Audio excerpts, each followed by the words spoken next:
Spear, jackhammer, whisper in the wind. Signature moves this time on Falls Count Anywhere.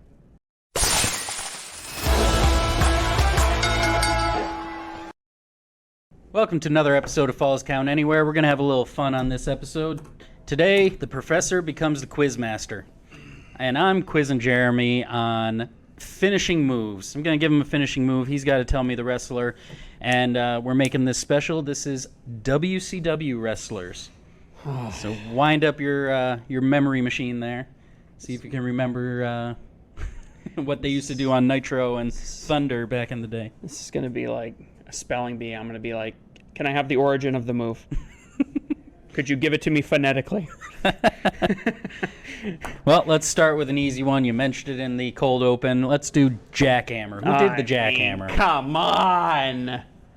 Of course, Goldberg did the Goldberg. jackhammer. Bill Goldberg. Now, this was an elevated Suplex into a power slam. into like a power, but they would it was like a vertical suplex, and sometimes he'd walk around the ring. Mm-hmm. Oh, he'd hold it for a while, position himself. Yep.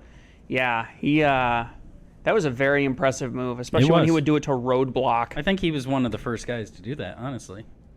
The vertical suplex? No, the jackhammer. Oh, I mean, it's a vertical suplex, but he ends it in a power slam. Yeah, you cover him a little more. I mean, all right.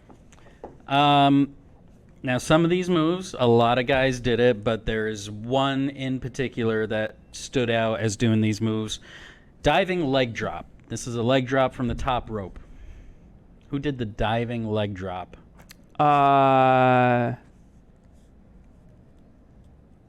Diving leg drop? Yep. Top rope, he'd do it into the ring. He'd do it outside of the ring.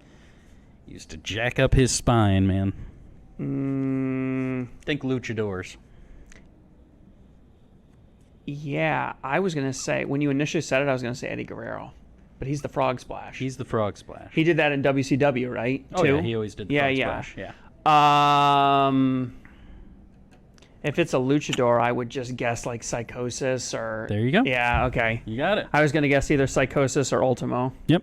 Psychosis, he was famous for that diving leg drop. He would do was that. Suicidal. He would do that from the top rope to the floor. Dude, I think of myself, you know how you're like, oh, I was so young and stupid? Mm-hmm. I used to see him come out and I'd roll my eyes and be like, oh, this freaking guy again. And now I go back and I watch his matches and I'm like, he is incredible. Yeah. No, I'm not surprised that 8-year-old me couldn't appreciate it, but I'm very disappointed in myself. Phenomenal. Yeah, he's outstanding. How about the jackknife powerbomb? That is the jackknife. Oh, that's Nash. Kevin Nash, yep. Yeah, he'd pull you up. He'd pull you up and he'd just let go of you and let you fall. It wasn't like a controlled powerbomb like others. He's like 7'4". Mm-hmm. That's a long fall. Yep. And later on in the late WCW days, Sid Vicious started doing that move too.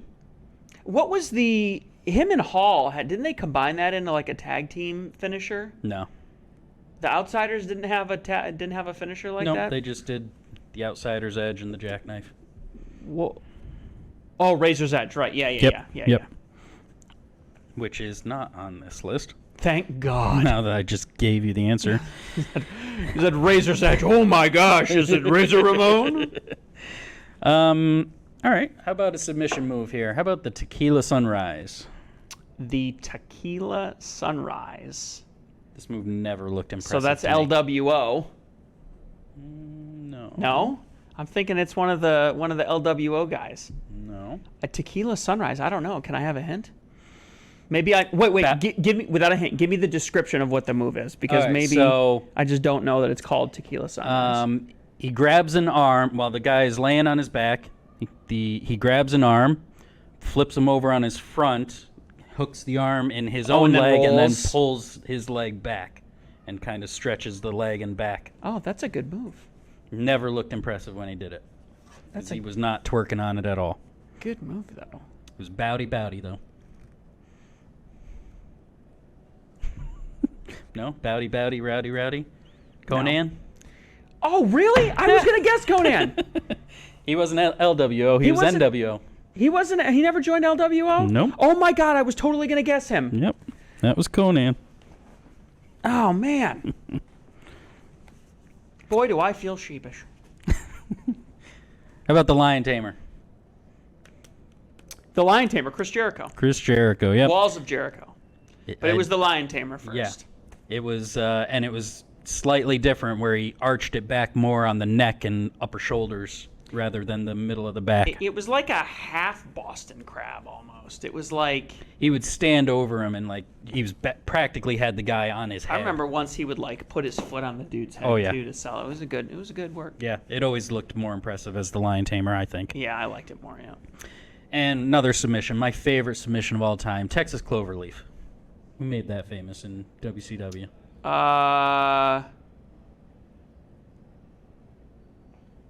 that Dean Malenko? That's Dean Yeah. Malenko. Man of 1,000 holds. The man of 1,000 holds. That's right. Man, I miss him. Yeah, I hope he's so working. good. He's working with somebody now, right? He's a producer at AEW. He's at AEW. Yeah. Man, he was so good. All right, next ones are going to be a little tricky. Who did The Meltdown? What is the Meltdown? The Meltdown is a pump handle power slam.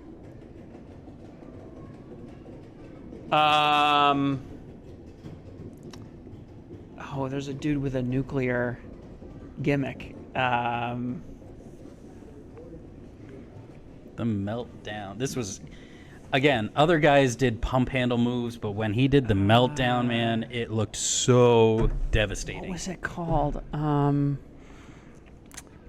He was one of the Mortal Kombat guys that got brought in.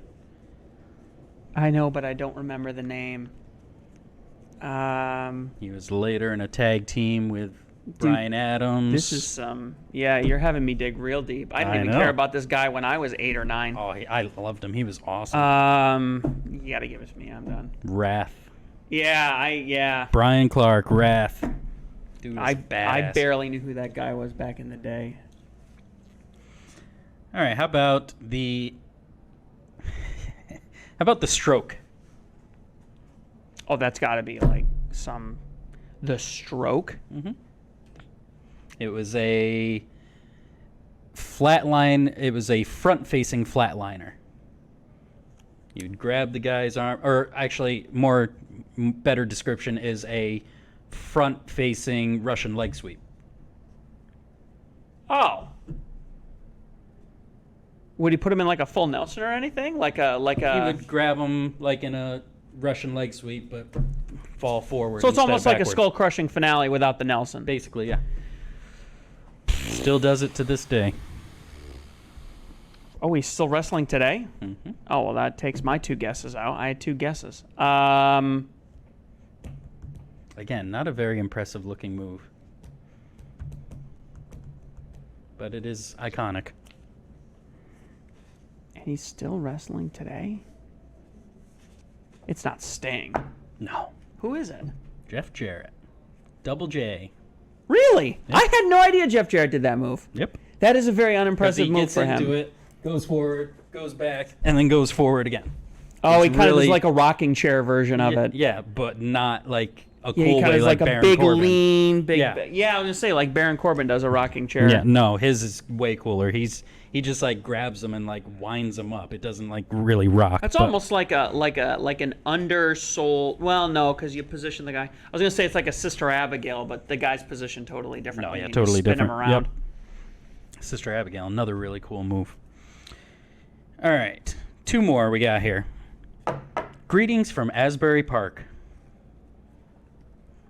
This is I have no effing. This clue. is a sit-out tombstone pile driver. That's called a greetings from Asbury Park. One wrestler called it that. Yeah. I don't even know. So he picks up. I know picks where the guy Asbury up. Park is, but I have no idea. Where's Asbury Park? It's in San Francisco. No, Isn't it? New Jersey. Then I guess my guess is DDP. Close. It's actually close. Bam Bam Bigelow. They were in a stadium Oh, together. duh. Yeah. Yeah. Well, and DDP brought Bam Bam up. I Right. mean, they're Yep. basically brothers. Yeah, he picks him up on his shoulder and then, puts him in a tombstone I'm sorry. I'm thinking of position. Ashbury. I'm thinking of Ashbury when I said San Francisco. Oh, okay. Yes. And you're then right. just sits out in that position. awesome move. Rikishi did the same move in WWF. Last one. This is the WCW version of the Stone Cold Stunner, but it was called the Chart Buster.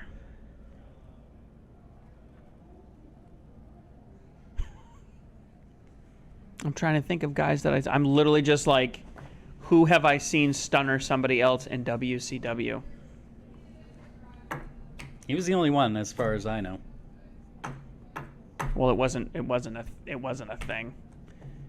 Stone Cold. Yeah, at that point, it was only Stone Cold doing it. Yeah, Stone Cold kind of cornered the market on stunners.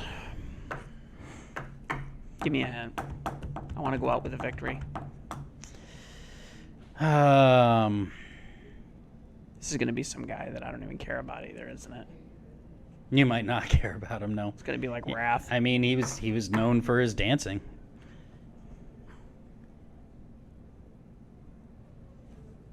Yeah, you got me. Disco Man. Disco Inferno. Yeah, wow, you went from easy to hard. Yeah. I'm not Big going to make it time all on that. easy for you. Come on. I know, but if I'd known you'd done that, I'd asked you to spread it around a little bit. We could end on the Dean Malenko one that I'm proud that I know, instead of ending on this one. That was pretty good. In the last couple of minutes here we have left, what was your favorite? I mean, anytime the Texas Cloverleaf came up, I was always a fan of that. But that's because you were a Dean Malenko fan. I was a Dean What about, Malenko like, fan. just from an excitement standpoint? You can't beat the spear and jackhammer combo of Goldberg. I mean, that was a good sell. But it was kind of after, like, the 50th win, you're like, he's going to win. Well, yeah, but that's what everybody wanted to see. Well, yeah, I'm not saying it wasn't something that we liked, but there wasn't any, like one of the things that I like so much about the Diamond Cutter is it could come out of nowhere. Yeah. And that was back when you hit your move and the match is over. Right. That's not like today with the no selling and the 1,000 kickouts. Well, yeah, and all that was back shit. when a leg drop would put you down. Yes, when a leg drop could put you down. Well, from Macho Man on the top ropes, granted. But, I mean, it's just that at that time now, or like Sweet Chin music, where he tunes up the band. Again, not WCW, but, it's kind of like, when your signature, when the match could literally end in an instant. Now he's got to hit the Diamond Cutter 10 ways to Sunday on top of a chair with a dude hitting a leg drop on top of him afterwards, Yeah. But I remember just being like, and of course I like DDP too as his gimmick. His whole gimmick and look and everything was cool. But yeah, just being able to have the match. Anytime he goes into the ring, you're like, oh man, this thing could be over before we know it. Like, don't blink because you're going to miss the finisher. Yeah. Yeah, that was always really When a finisher exciting. was actually a finisher. Yep.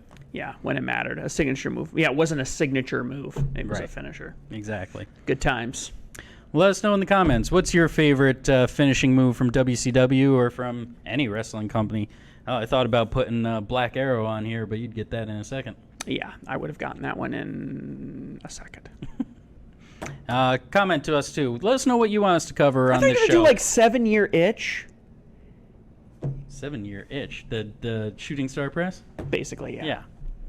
Billy Kidman. I know, but I would have You would have gotten that one. And I would have felt good about it because no one said 7-year itch in reference to anything but the movie in like 20 years. Anyway, as I was saying, No, it's not gonorrhea, Steve. Not in this context, anyways. well, I think that's a show closer. That's a finisher right there. There it is. On that note, if you keep watching, we'll keep wrestling with the business.